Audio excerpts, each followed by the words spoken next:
Hi, I'm Bea, compulsive overeater. Um, really grateful to be here. I'm always grateful to be abstinent and on this meeting in the morning. Um, yeah, I'm only 2 months abstinent, 2 months back into the rooms. So my sponsor suggested that I should share my experience so far on the steps I've done so far, which made a lot of sense to me. Um, yeah, just trying to remember to invite God in. I heard something in the last week. It was something that my sponsor sent me, and the person described our life as being authored by God. And to me, that really connected with the suggestion um, in the On Awakening part of the Big Book, which is page 86, where the first thing we do in the morning is pray, God, please direct my thinking. Um, I wake up every morning very, very bleary.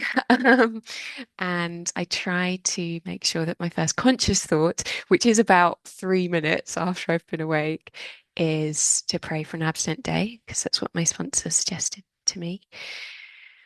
And then my second thought is, God, please direct my thinking.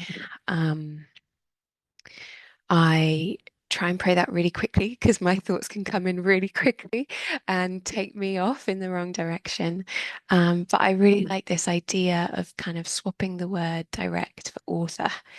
God, author my thoughts and author my words, author what I'm about to say. Because it will be much better if you write the script than if I do.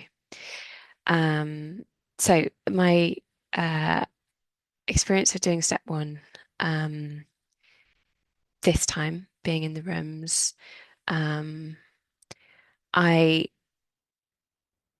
I guess throughout the whole time I was writing it, I kept thinking, oh my God, I'm a real compulsive overeater. So that seemed like it was going in the right direction.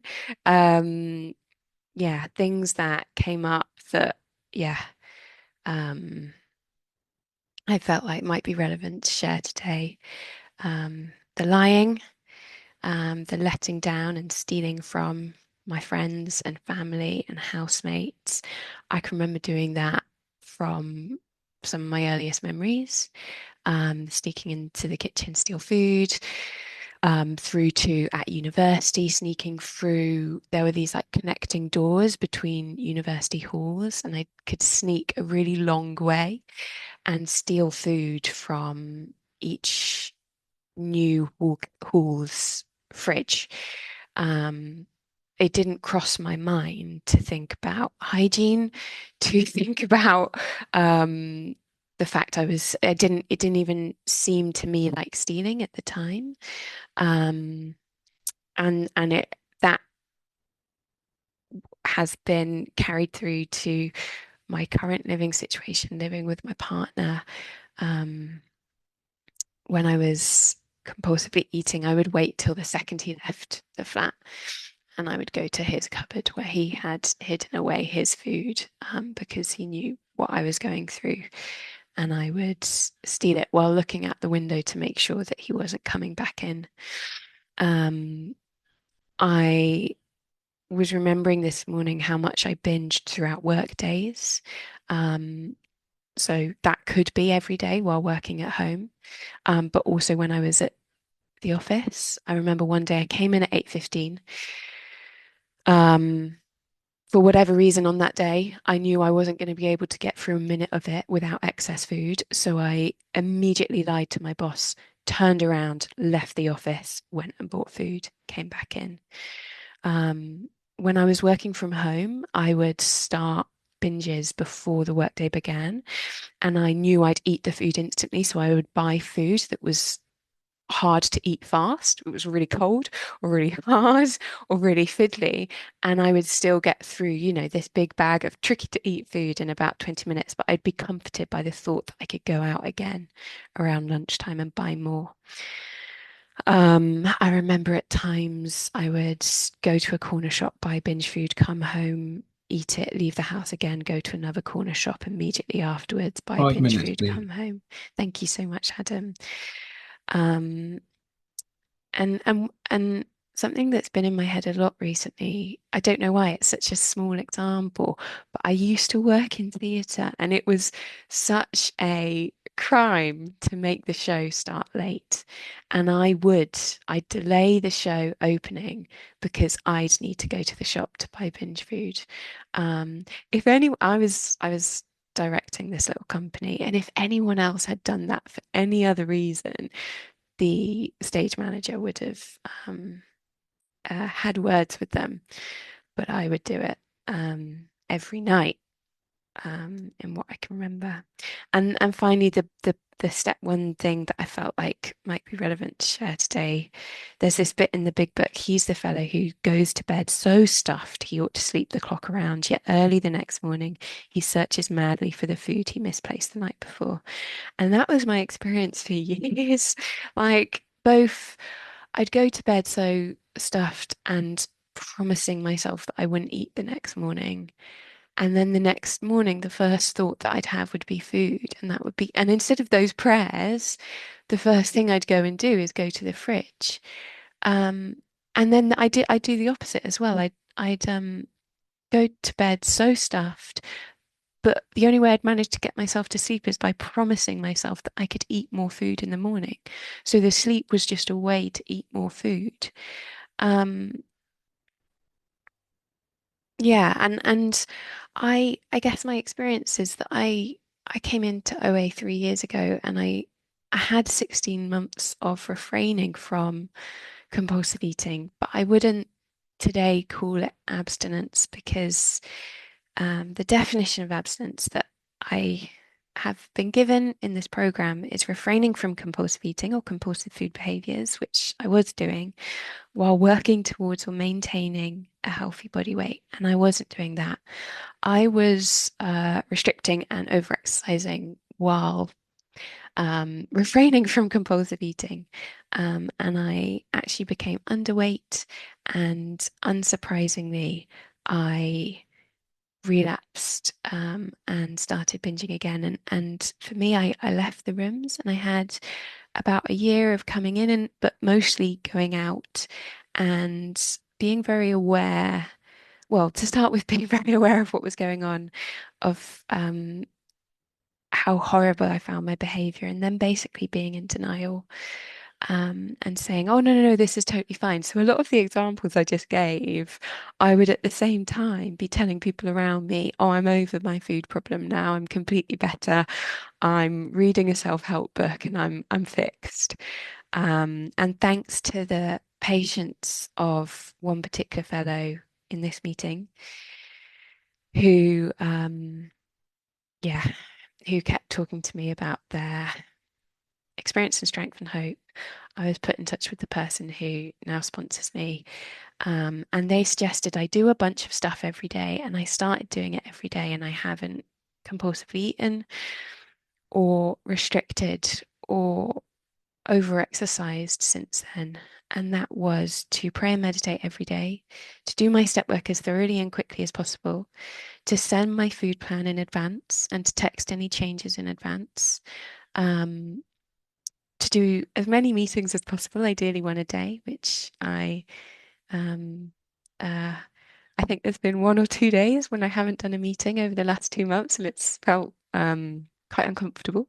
So yeah, I'm delighted to be able to do one a day, to get 2 service commitments a week, call at least one fellow every day, and read or listen to literature every day. Um, and that might sound like quite a lot of things to new and someone who's new, but I guess what I've experienced is that coming out of that year of being in denial and doing all the stuff that I just described, that was hours a day of feeling of abusing my body, um, of lying and stealing and letting down the people around me, and feeling and during even during the hours that I wasn't actively compulsively eating, feeling not only incredibly physically unwell, but feeling emotionally and spiritually bankrupt, feeling ashamed and and despairing, basically. Um, and what I Admit. do, thank you so much, Adam. What I have been doing in the last 2 months is a couple of hours of things that I really enjoy that mean the rest of my day I feel hopeful and happy and of service. It's I don't even have the words for kind of what the last 2 months have been like in comparison to my experience before then, and the sort of joy and I just, yeah. Um, Step two and step three for me were pretty game changing. I did some written step work with my sponsor and read the big book with them and listened to speaker tapes about them. And my sponsor suggested that during my daily outreach calls, I ask fellows about their experience of steps two and step three. And that was just amazing. Like if you haven't I just think that's a great thing to do. Um, I just had long conversations with fellows where they told me about their experience with their higher power. It was incredible. And I wrote some stuff as part of my step two examples of how I'd been insane in other parts of my life. And that was about 6 weeks ago, and I reread my list that I'd written this week. And what is crazy is that those weren't anything to do with food. They were other parts of my life, other behaviors that I genuinely thought would never change. And God, my higher power has made what's the word I'm looking for? Waves. Transformation has whatever. In each of those areas in ways that I would never have expected in about 30 years of being in recovery and being abstinent. And it's been a month. Um, uh, and yeah, the other thing that my sponsor really highlighted to me in step two and step three is that it is about letting go of self-will and letting go of self-sufficiency. And I am very grateful to be able to make a start of that in doing my step four. There's this other line in the big book which is like I ruthlessly faced my sins and became willing to have my newfound friend take them away root and branch. And like, yes, sign me up for that because I would desperately like to change and to take steps away from where I was and steps into the life that I know is promised to me in this program. And what is happening to me during step four is just nuts. I wrote last night as I was thinking about the share, I don't really know what's happening to me at the moment. It feels like I'm pickaxing away layers of self-deception. God is sweeping in and removing things which I thought would never change.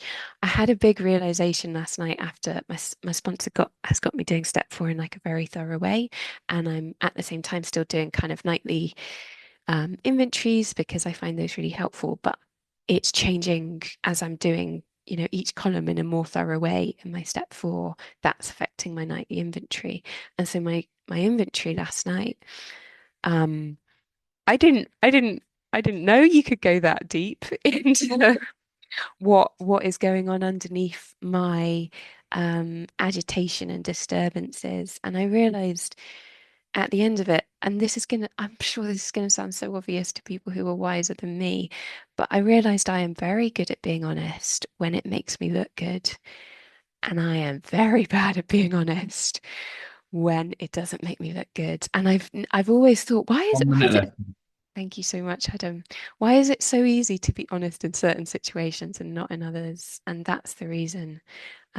Yeah, my dishonesty comes out in full force when it can help me manage my image.